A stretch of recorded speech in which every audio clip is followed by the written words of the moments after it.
now that Madden knows all of his basics, he's learned them with food, he's learned all the positions, he can do them on verbals, and he understands leash pressure, we're going to be adding in another communication tool that will help make keeping consistent with training really, really easy. It basically works like a leash without a leash. So you can view from a distance and you can enforce things or communicate like you could do with a leash, but you don't have to be right on top of your dog all the time or babying them each step of the way. And that is the e-collar. So the way that I introduce these is very low level. It's basically like the lowest level the dog feels it, and I'm going to introduce it to him the same way as we do the leash pressure. So I'm going to show him when you feel this sensation, and then I give you an instruction. When you follow that instruction, this goes away. And then you get a treat. So he has a couple reasons to want to follow this. And for Madden, this is going to be really useful in helping with his counter surfing habits, because we don't have to be right on top of him. We can see him from the other room, and we can tell him, nope, leave it, and let him know that those aren't things that he should be doing. He's expected to leave stuff alone on the counters. Come on, buddy. But just like with leash pressure, we start very low levels, and I start by just having him feel the e-collar sensation, and then feel leash pressure sensation. Yes.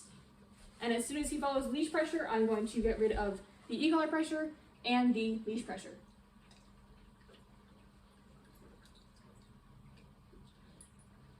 You can put pressure on the e-collar. I'm holding down the red button, and I'm just pressing and holding until he follows.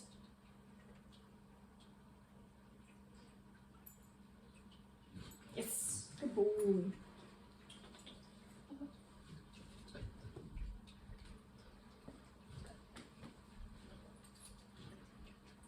Do pressure and sit, good.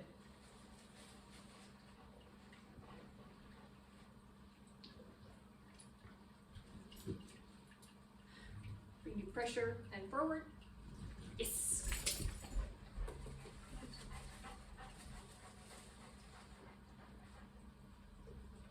Pressure and forward. Yes.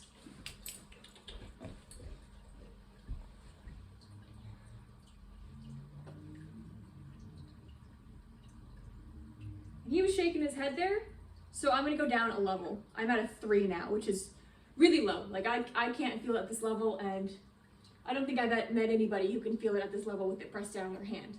But because I'm showing it to him in such an intricate way where I'm showing him, hey, you can just feel this very slightly and it means something and you get a reward, he's gonna wanna pay attention to it to make sure he responds. Pressure, forward. Yes.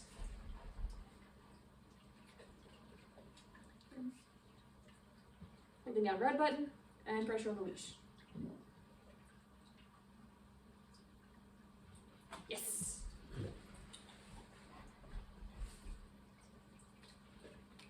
Again, holding down red button, pressure on leash. Yes, good boy, good dog.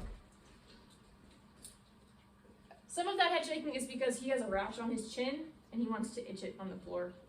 I know, buddy, we itch you. I'm sorry. Pressure. Yes.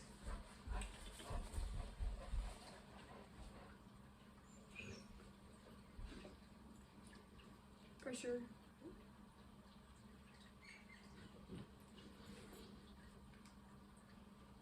Yes.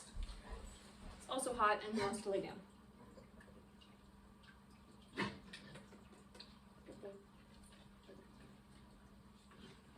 So now we can also layer this over commands that he knows.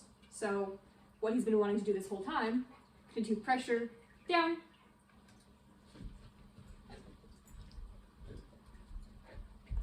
good, and pressure goes away.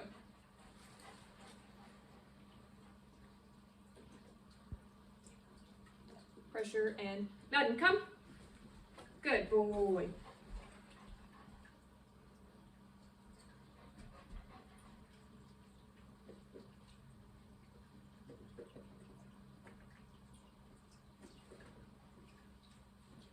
Good. Do pressure, Madden, come. Good boy. That's a good dog. Gonna make him a little bit high. 2, Pressure, Madden down. Good.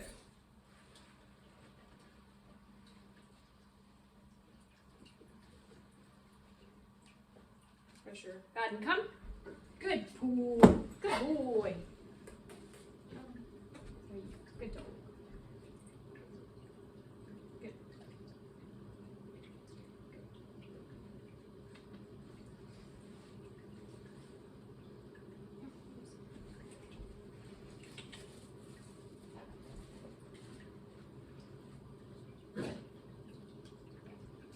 You can also do pressure. Sit. Goes away. Good. You can see there's not any stress. He's panting because he's hot. But I don't want this to be a stressful experience for him. I just want him to understand when he feels the sensation, he should follow whatever instructions I'm giving him, and it's going to work out really well for him. Good. It can be used as a corrective tool, like if he's going to eat a whole chicken off the counter, we can go a little bit higher because we might need to go a little higher. Because you might say, well, I understand this means that if I follow this, I get a reward from you if I follow the behavior, but if he doesn't really want a reward, or he's far away, or he's already set on getting that thing that he wants, we can go a little bit higher and get his attention. And because we've done this, we can know that he understands what that means and how he's expected to respond.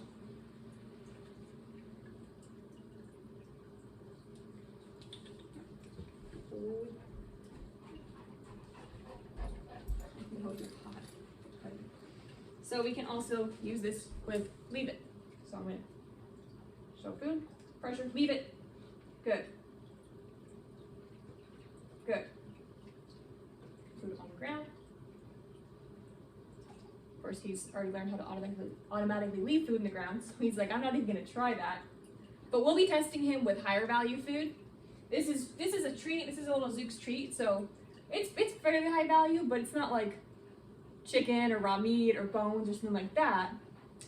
So we might find that those are the situations where we will need to use this more, because he might say, well, I know I'm supposed to leave it and I get a treat, but maybe I want that a lot more than I want your treats.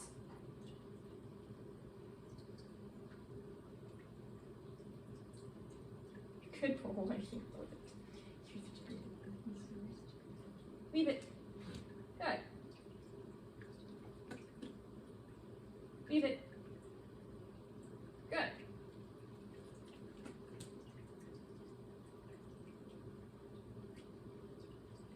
Leave it. Nope.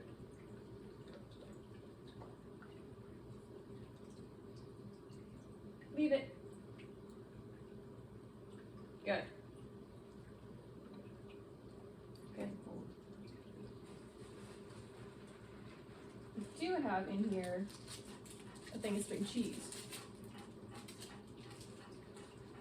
We're just to toss that.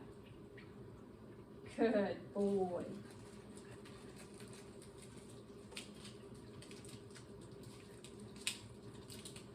Good.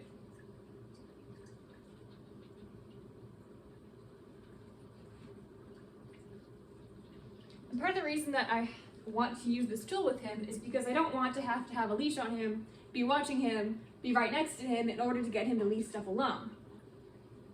We've used a lot of food, we've done a lot of repetitions to show him that when he leaves stuff voluntarily, it pays off for him.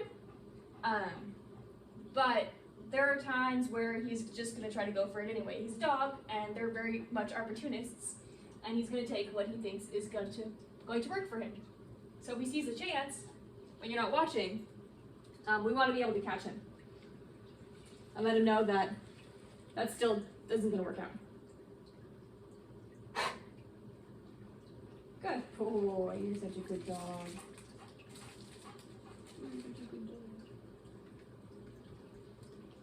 So I'm moving so that he's closer to the food than I am. Nope, leave it. Nope. Good boy. He's thinking about it. Good boy, there you go. Good dog.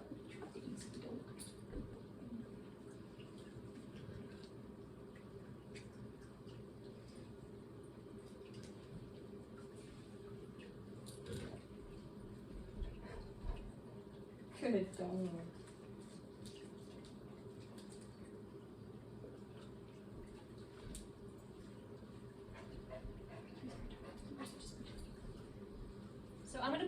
right here up at his nose height, where he can very easily just reach out and grab it.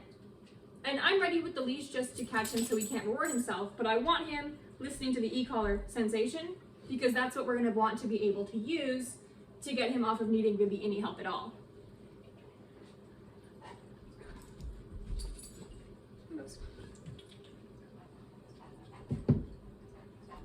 Nope, leave it. Good boy.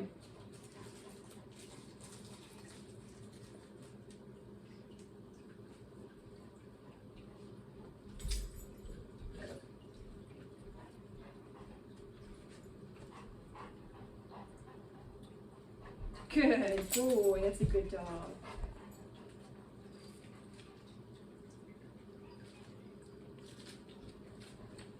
Oh.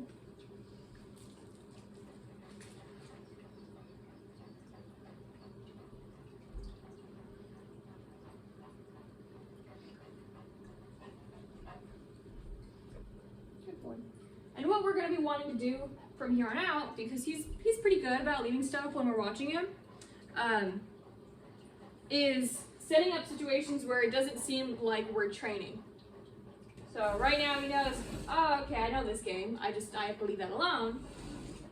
And he's pretty good about it. But I want to set up situations where he doesn't think we're watching him or he doesn't think we're in a training session.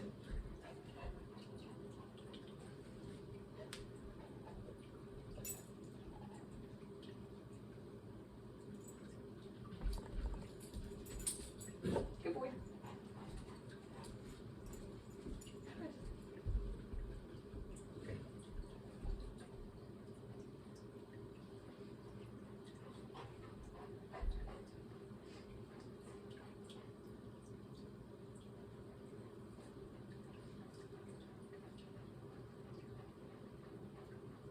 You're too smart for that, aren't you?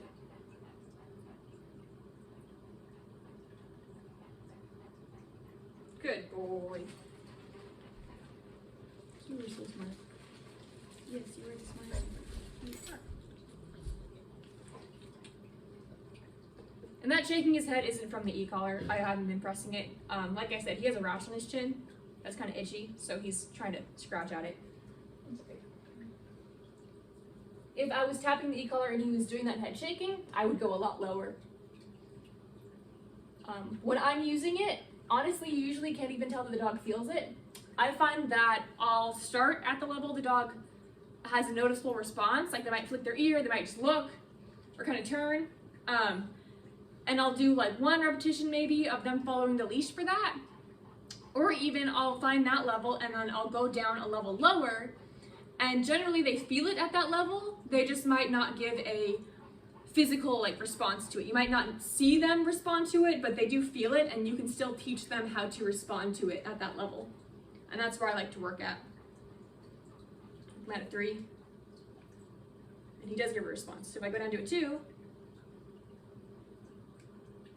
I don't have a response, but if I ask him to do something, he might respond. Right? If I lead away, good boy. Tap, sit. Good.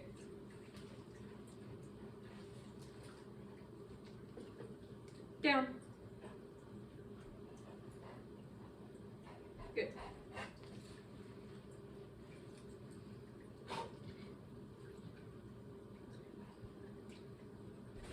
Yeah, good boy. Good boy.